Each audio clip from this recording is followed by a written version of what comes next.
Kia ora. If you're a woman in midlife, this podcast is for you.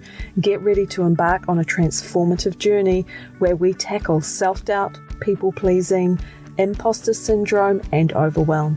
Celebrate this second stage of life and claim your authentic confidence and courage.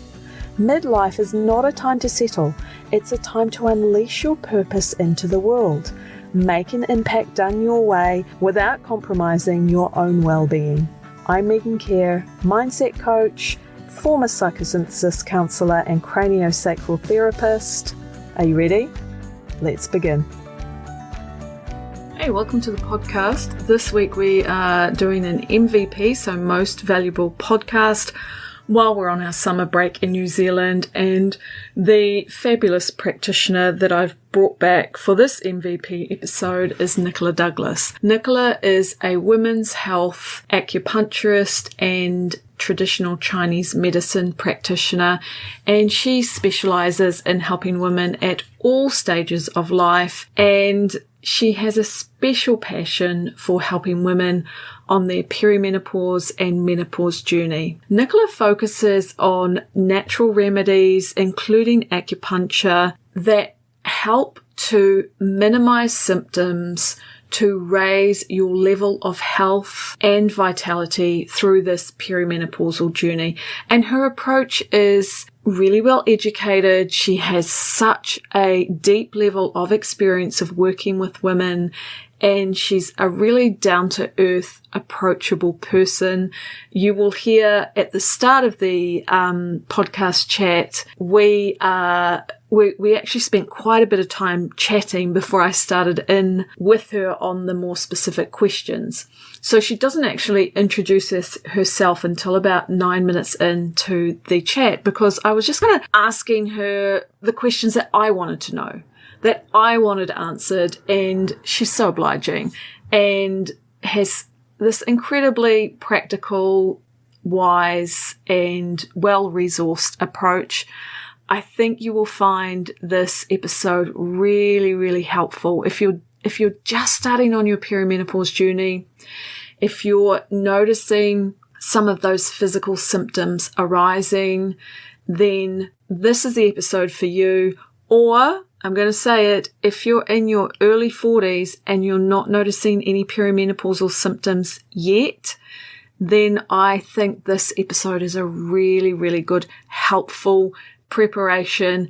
It's kind of what our mums maybe didn't tell us, but would have been really helpful to hear before we went into perimenopause. Enjoy the episode. Thanks for joining me again this week. And I want to just let you know real quick before we jump into the episode that we're enrolling for the next round of the Midlife Upgrade course. The Midlife Upgrade course is my answer to the challenges and symptoms that we experience as women in midlife. This is a psychological roadmap for women in midlife. It is a group coaching course. There are video modules and learnings online all ready to go for you. And then we have our weekly group live coaching calls, which are just the golden nuggets of the course. If you want to take charge of your life, if you want to turn this season of your life into the upgrade that it is meant to be, take a look at all the details on my website, megancare.co.nz/course. And now, on with the show.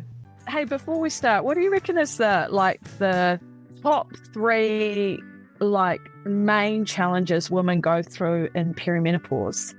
Just off the top of your head. Tiredness,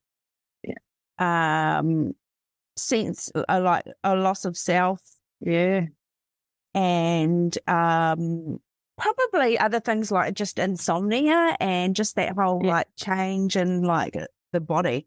Yeah, and that actually took me back when you said tiredness, and then the change in body of when it because I went through menopause so early, how it kind of snuck up on me.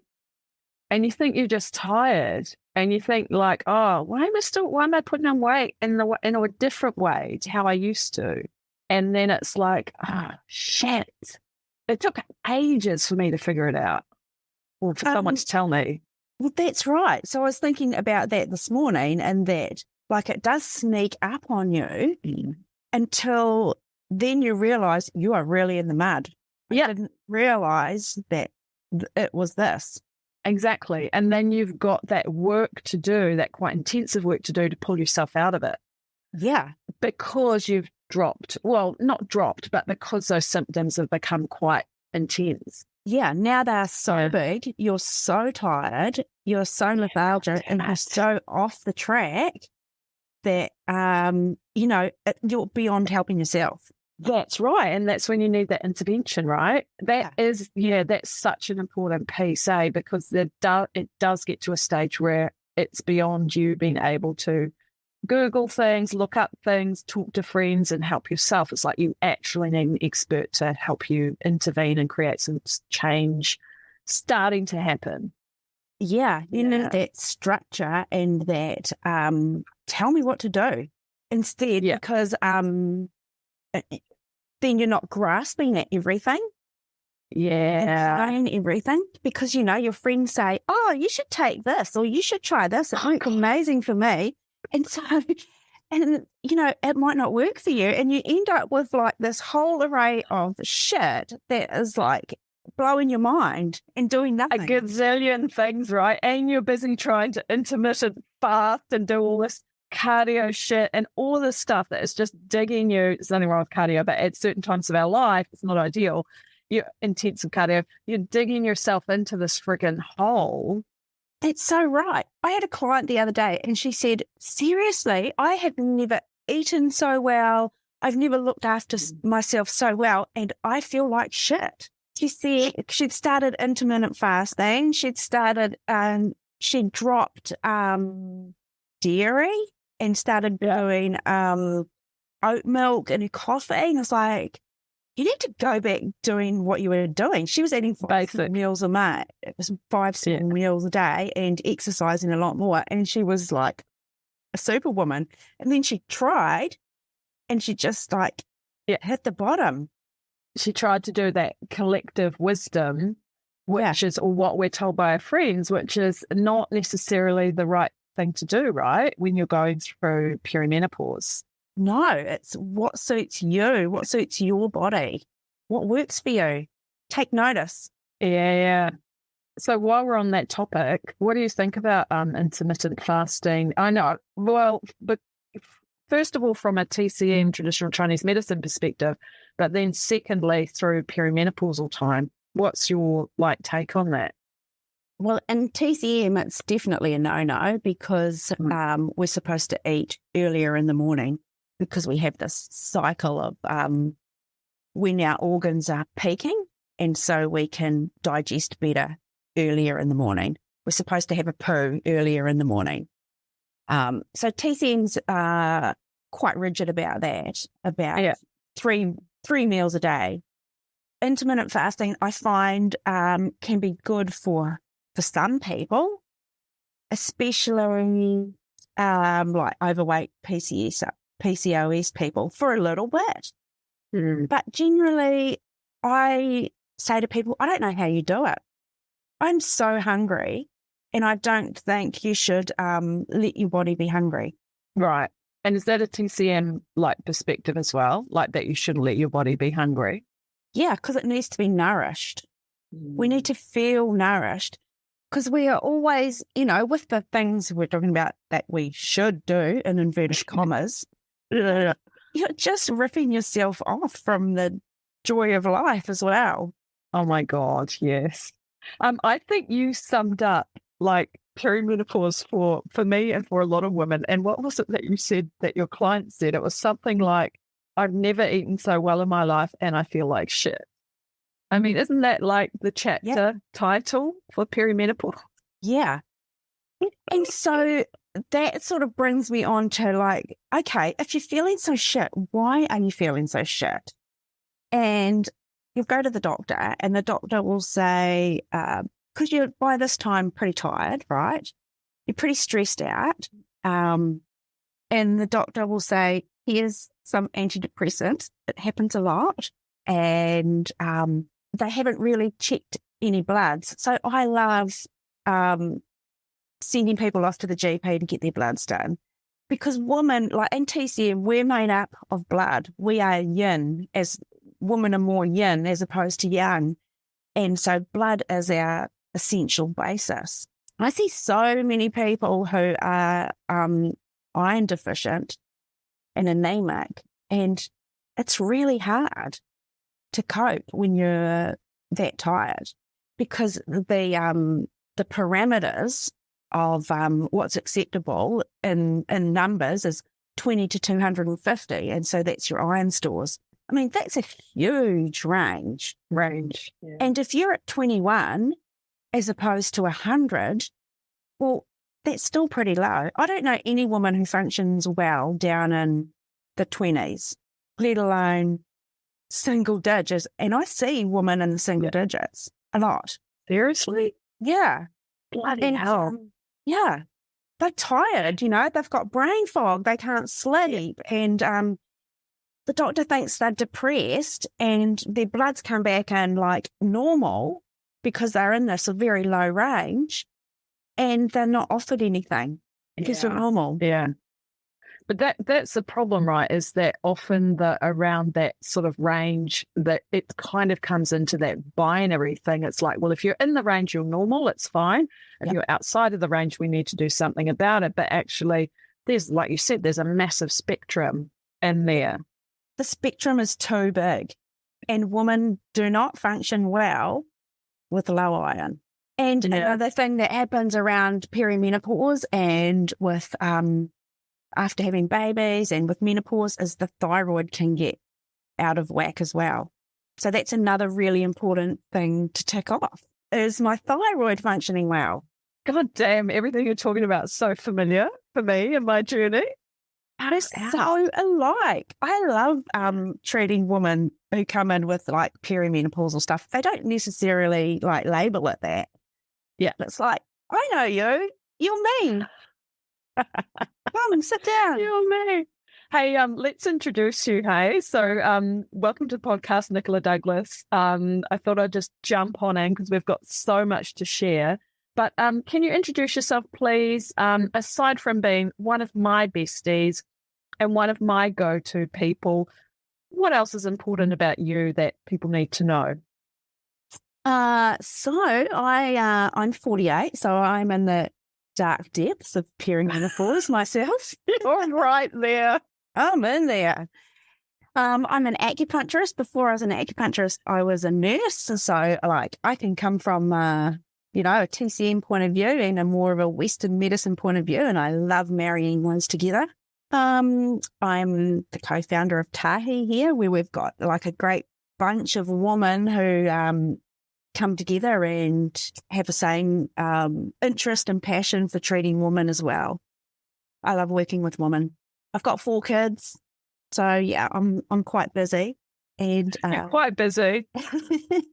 Nick's typically been like someone I've looked to who you've been like a powerhouse of energy in your life, and I've always admired how you navigate that piece of having your own business, very busy in your own business, and having 4 kids.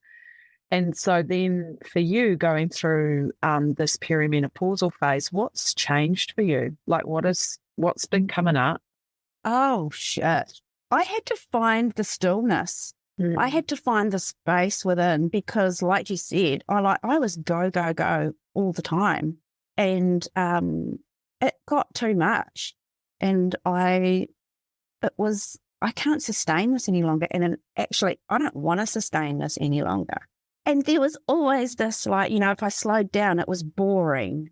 And I wasn't achieving anything. But it became my number one mission was to find the void, or being able to stop and slow down and be okay with that. What was the question? Now I'm getting lost. No, that's beautiful. You answered the question beautifully. So, hey, in TCM and through that acupuncture lens, how is like menopause viewed? Because I've heard you say a few things in clinic over the years where I've gone, Oh, that's like a sort of a different viewpoint from what I've heard through Western medicine or even other lenses. So what is that lens of perimenopause, menopausal time? So in Chinese medicine, there's no such thing as perimenopause. It doesn't exist because that's just another imbalance. Whatever's happening then is something else that needs to be balanced up. And historically, they didn't really become as out of whack as we do because they have a big emphasis on nourishing the body right from the get-go. They have this, like, the art of nourishing life. Yeah. And so there's a big focus right from the get-go on moving your body mindfully. And it's not running. Like, they're definitely not into, like, going for a 10K run. That's like, they're like, what? Why would you do that? So right, because it's depleting, or? Yeah.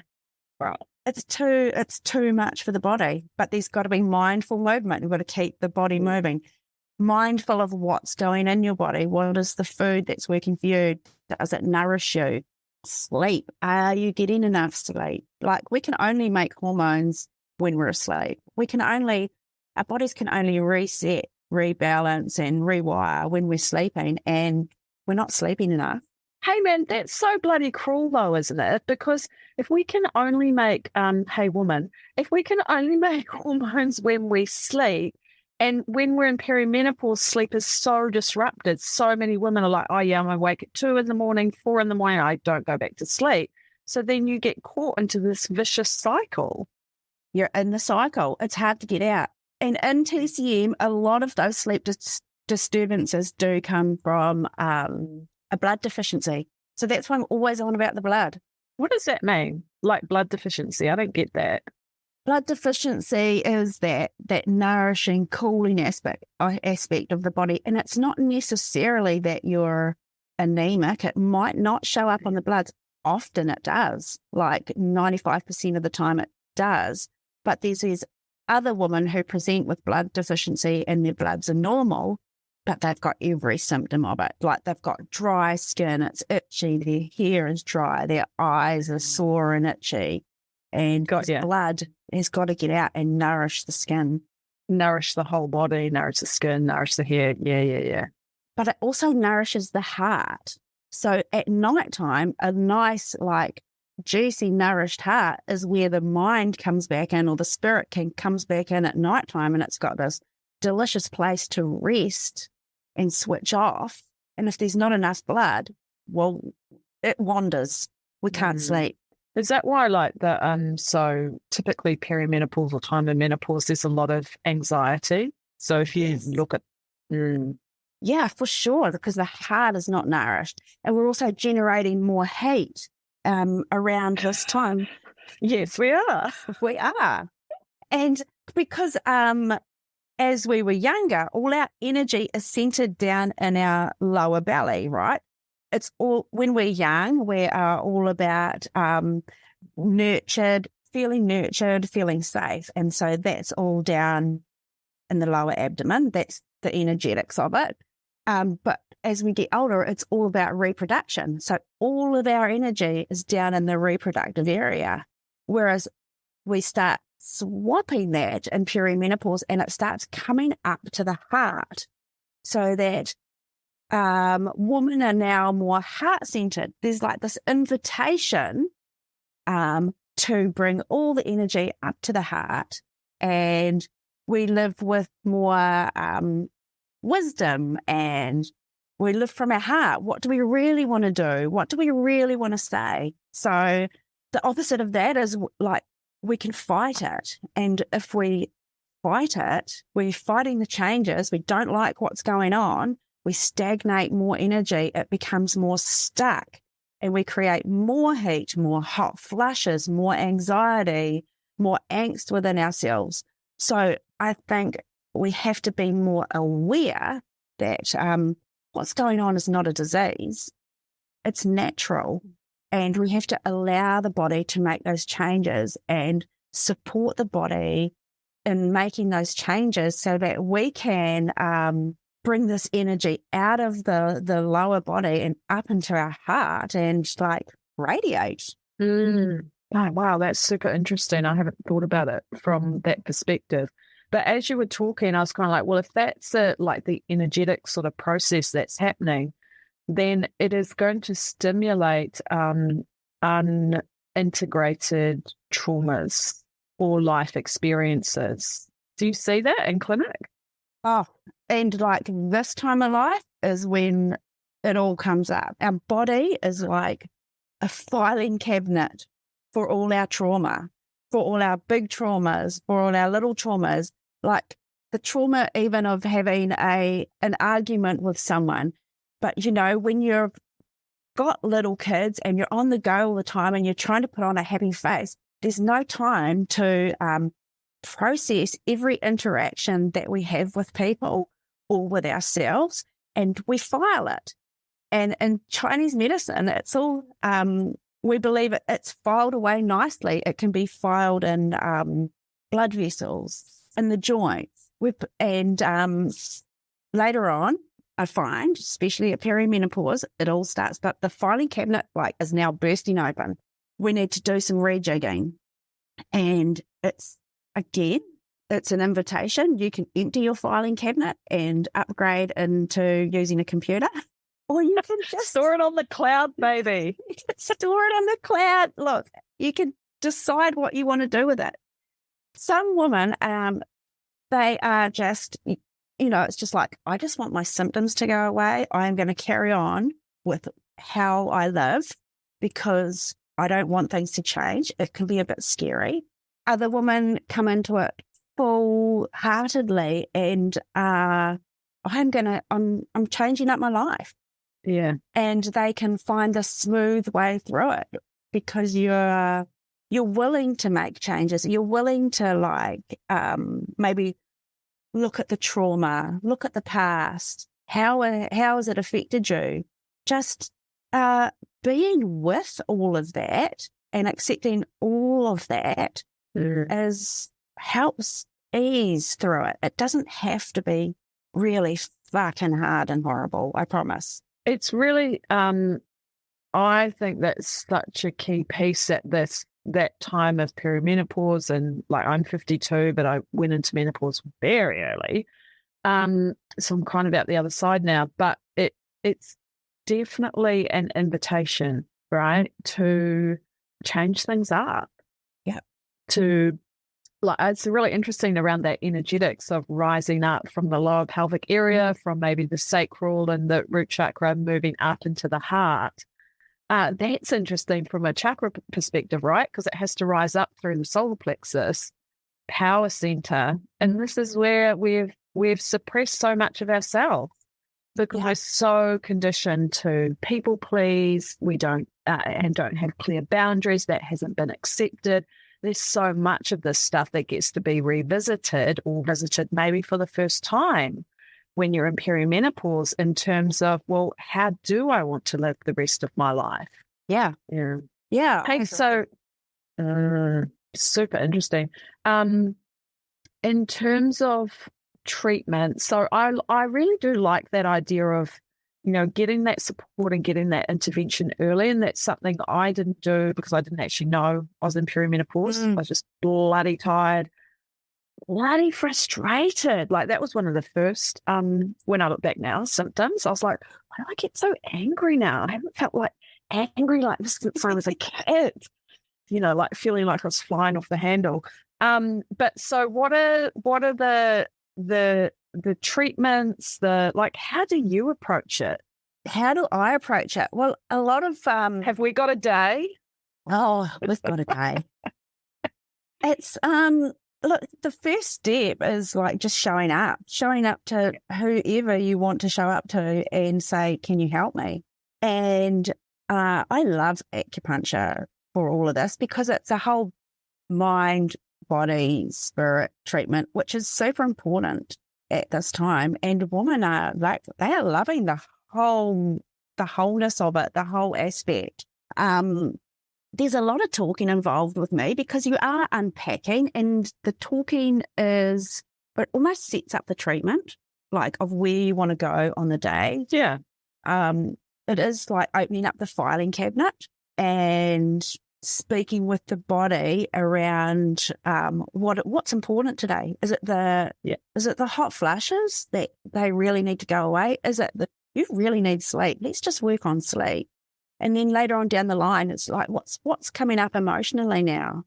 And that last little bit of the picture, you know, it was a helpful tool for the physical stuff to resolve as well. Body work is just super important at this time, no matter what it is, if it's craniosacral, osteo, acupuncture, like it's important.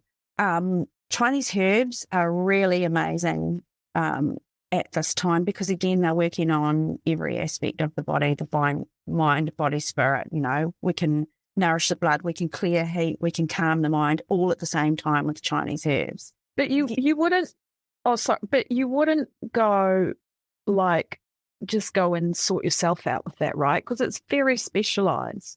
It's super specialised. And there's like, I know that people want to say, look, Nicola, what can I take? What do I take? Just tell me what to take. I'm sorry. I don't know. You need to come and talk to me for an hour and I'll find exactly what you need to take. There's no one size fits all, and not even with supplementation. I love magnesium. I think all women should be on magnesium. It's a super one, really, because it's calming. It's good for the bowels. We want to be like detoxing excess estrogen, and magnesium can help us. We want lots of support for the liver. So there's lots of just stuff you can do yourself as well along the lines of good food. In clinic, I'm always, I'm mostly telling people to eat more. I think like we restrict ourselves too much. Women need lots of protein. I see that a lot of women through that time. We need to increase our protein. Yeah. What about the building blocks? Building blocks of the blood. We need blood. What about the vegetarians and vegans amongst us in terms of protein? What do we do? They can be really tricky. I find most vegetarians and vegans, most of them are pretty onto it, and they know all about protein and they know how to get it into them. Every now and then, like probably the only time where I am saying, could you just eat a little bit of meat? They're my fertility clients, really. But by the time they're over that, you know, they know about protein. Yeah, you can move through it. Yeah. And what about carbs? Because I know there's a bit of a sort of a trend for lower carb eating. How does that impact generally the perimenopausal woman? Women need carbs. We need energy. Don't hold back, girlfriend. Don't hold back. You know, I'm not a massive fan of gluten. I find that cutting that out for a lot of women, I have found, and this is like not how I was trained, because we were trained like this is the menopause diagnosis. It's normally yin deficient and fire rising up. And over the years, I've found it's all coming back to digestion for women. Like they're coming in with these lots of patterns of digestive issues. And once we fix that, then everything else fixes. The digestion, you know, that's where we take in the food and it makes energy and it makes blood. And if we can get it working well, then everything else has this great knock-on effect. So getting a diet that works for that particular person, and often I do get them to cut gluten, because even if it's only for 4 weeks, because it helps the gut line heal again, and they feel amazing. And then I say, just bring it in at little bits and see what you can tolerate. And often they've changed. They'll either go, I don't eat gluten anymore because I feel so good off it, or they go eat it every now and then in small amounts. Yeah, so good. So then again, some people are fine with it. They go, no, I'm fine. I'm like, okay, keep eating it. Yeah, I'm either in denial or I'm fine with it. Yes. You know, but I do try and go, like, be really mindful of not eating it every single meal, right? Because it can just take up all of, like, what you're eating, which is not helpful at all. And certainly when I was going through perimenopause, I had a lot more, and I didn't know so much then about what I needed to eat, but I had a lot more cravings for carbs, right? And because I wasn't like loading in what I needed to around the really good nourishment. And so I had to kind of switch that around. And of course that's settled down now. But yeah, there's a lot. Because we're so tired and we're just reaching for the quick and easy stuff, right? Eating well, it takes a little bit more planning. Yeah, it really does. And if you're at the end of your energy levels, it's like, well, what can I do that's going to, take the less planning? You've got brain fog going on. You've got all these external pressures. You can see why this goes on for women. Yeah. And you get deeper and deeper in the mud, and you're just surviving. Yeah. So what do you reckon? Because what I don't want to happen when we talk about this is for women to, take what we're saying and take what they're reading and then use it as a way to like, oh, I'm getting it wrong. I'm doing it wrong. I'm wrong. I've caused this to happen. Because I think there's so many, environmental, societal, upbringing, all of that factors that really play into this and that can make that time be quite challenging. What's your take on that? You're in the right place at the right time right now, and often when I hear people's stories, and again, they're beating themselves up like, I should have been exercising more, or I should have been doing that, and I should have been doing that. And quite often I'm like, wow, you've done an amazing job at getting through life and getting to here. And it's a lot of that, like emotion. When we talk about the emotions being suppressed, that's how they have, that's their survival. That's how they've got through. That's how they've managed to bring up children and feed themselves and run a home and a business. And I'm always like, wow, you went through all of that and you're like here. Yeah. I'm always like, you've done a great job, but now let's do some work. Let's support you. Yeah. That's a really great perspective. So what do you reckon if someone, like, I know this is probably too difficult a question, but I'll ask it anyway. If I was in perimenopause and I wasn't sleeping and I was getting hot flushes and, actually when I went through perimenopause, that migraine headache pattern was way amplified up. I've got all of that going on. I'm crabby with my partner. My libido's really low. I've got everything's firing and I come and see you. What's the kind of time frame? I know everyone's different, but what are we talking about? Weeks, months, 6 months, 2 months, 3 months? Always people feel immediately better, even if it's on that short term, because they're now doing something about it. And even like weeks, they will feel better. But it could be you're going to have to take these supplements for a year, or you need to stick to this plan and keep altering it for the rest of your life. Yeah. I like to see people generally, and it's just a general thing, like I like to see people weekly for these sorts of things for 4 to 6 weeks, and then we spread it out. And then it becomes, okay, I'm going to come and see you every few months for a top-up and for check-in and move my energy. Seriously, it can take not that long to feel better. And I'm always reminding people it's like 100 days for a red blood cell to mature. So in 100 days, you've got a whole new set of red blood cells going through around the body. Give yourself 3 months, Yeah. to be really good. Beautiful. And the thing is, like, perimenopause can last a long time, right? Years and years. So if you're making those changes with someone like you and you're shifting into that next level of functioning, then that's such a good thing. Well, and, we talked about in Chinese medicine that there was no perimenopause. It's because they believe that your periods just peter off and then you don't have them. And then you're in menopause because that's how it should work. We've got a lot of underlying deficiencies that, and you're coming into perimenopause early.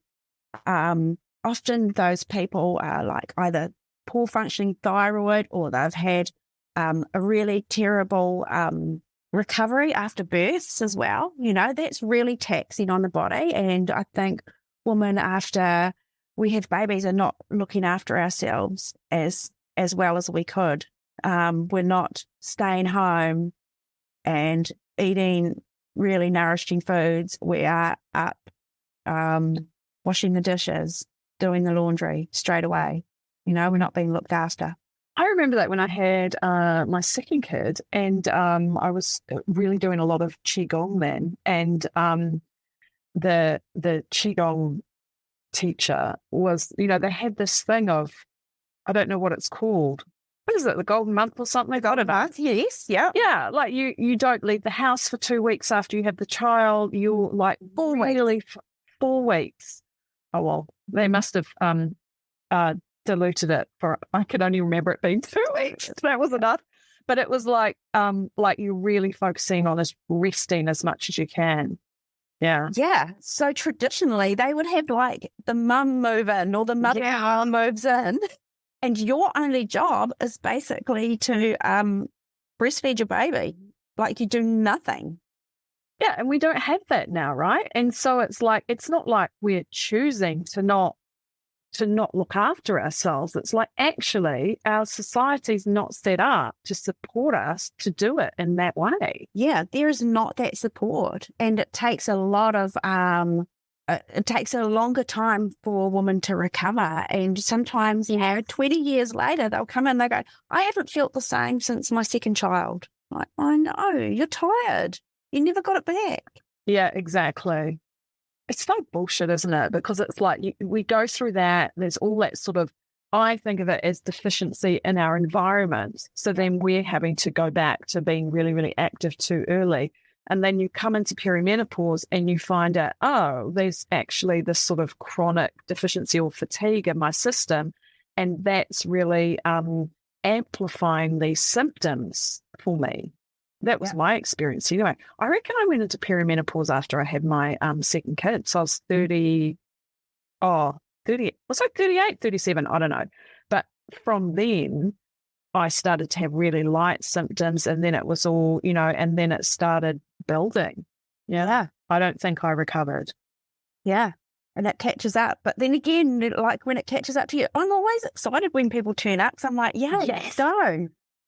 Yeah, actually, let's not go down to that deep, dark hole, because when you do notice it and you do bring in that nourishment and that support, and yes, our culture and society is not set up to really nourish us, right, in our roles. However, and so then we have to reach out to like someone like you, to a practitioner, to support us. That support is there, and like you said, in a matter of weeks, in a short amount of time, it can really start making a difference. It really does. It does. And there's other things. Also, like, I want to say big ups to talk therapy as well. You might never have tried that before, but, that can be super helpful. And I think when you combine things like speaking with a therapist with this body work and with the herbs, well, you're taking it to a whole new level. You're working on every level. Yeah. So then it becomes very, very holistic. Very holistic. Yeah. Oh, and beautiful. We need to practice being able to talk about what we're going through. And sometimes, you might just have to pay a therapist to go and practice. God knows I've paid a few therapists in my life. I've kept a few therapy businesses going back in the day. Hey, yeah. And look, honestly, it's because I struggled as a young woman. I really struggled to be in life, to live a life that I wanted. And that was one of the big things that really got me able to be more resilient in my life and my world. So, so much credit to that. How can women contact you, work with you? How do they get in touch? Well, I'm on Facebook and Instagram, just Nicola Douglas Acupuncture. And I have a website, nickdouglasacupuncture.com. And where do you work from, Nick? I'm working from Tahi on Devon Street in New Plymouth, but I can also work on Zoom. I can work with people anywhere. Yeah. So you work remotely. I work remotely. Easy done. Yeah. But not acupuncture for that, right? Obviously Everything not else. acupuncture, but everything else. There's like so much we can do without the needles. Chinese herbs really are amazing around this time, and I can test them out. Yeah. And so you can actually set someone up a really powerful protocol that can help them even without the acupuncture, yeah? And we can make a plan. And also I can find acupuncturists near you who I recommend as well. Oh, yeah, good call. Good call. And if someone is, say, seeing their doctor and maybe they're looking at bio-HRT or even HRT, can they still come and work with you? I have people working with me who are on HRT. I have people working who have been on it for a while, but they want to come off it. And people who are thinking about it. And it's always a backup, it's always there if you want it. Lots of studies now, it's like not as bad as we once made it out to be. In Chinese medicine, it does have its negative things. It can stagnate qi more. It can lead to more emotional disturbances. But, for some people, it's like freaking amazing and they love it. So, they work with me on it, coming off it mostly. And I find that people who come and work with me don't end up needing it. Beautiful. Hey, so Nick, what's your favourite book at the moment? Give us a book recommendation. Oh, okay. I've got a lot of books sitting on my bedside table, but at the moment, I am loving The Subtle Art of Not Giving a Fuck by Mark Manson. And I think I love it so much because I'm listening to it on Audible and it's just pertinent for my time of life, when women are going through perimenopause and they're learning to give less fucks now. So I'm really enjoying that. It's quite light and mostly I like it because he says fuck a lot in the book. There's lots of swearing in there. Subtle art of not giving a fuck. Yeah? Yeah. Fantastic. Thanks so much. Amazing. Well, thank you so much for sharing your wisdom today, Nicola. It's been such a pleasure. And I know we had probably could have kept going for hours and hours, but that's been so helpful. Thank you, Megan. Thank you for having me. I've loved it. Good chat. Hey, thanks for joining me on the podcast. Really appreciate you. Check out my course where we just go so much deeper than I can ever do on a podcast over an 8-week period. The Midlife Upgrade course is a blend of video and learning modules and weekly live calls where you will discover a roadmap for psychological freedom in midlife. Check out all the details on my website. I really would love to have you join the course, megancare.co.nz/course.